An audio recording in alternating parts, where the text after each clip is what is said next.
Ladies and gentlemen, I'd planned to speak to you tonight to report on the State of the Union. The events of earlier today have led me to change those plans.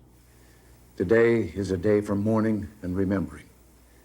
Nancy and I are pained to the core by the tragedy of the Shuttle Challenger.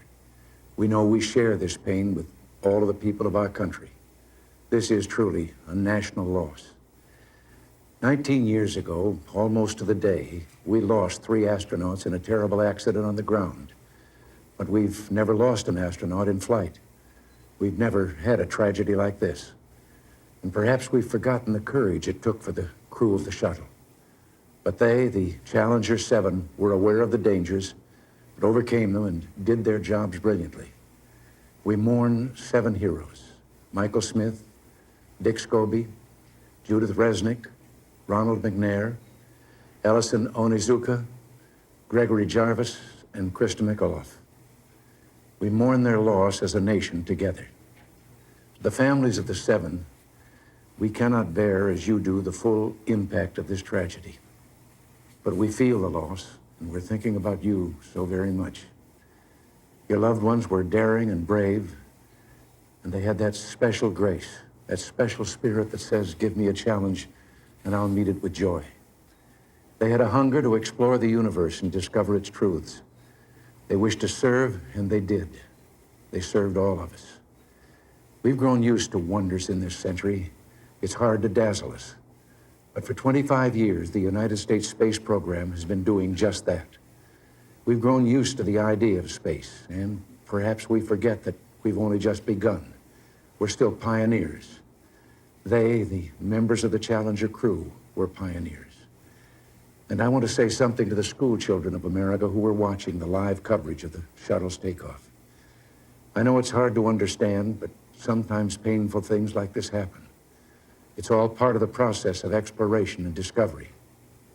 It's all part of taking a chance and expanding man's horizons.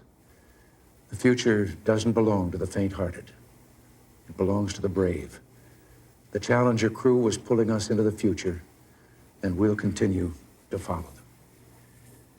I've always had great faith in and respect for our space program, and what happened today does nothing to diminish it. We don't hide our space program. We don't keep secrets and cover things up. We do it all up front and in public. That's the way freedom is, and we wouldn't change it for a minute. We'll continue our quest in space.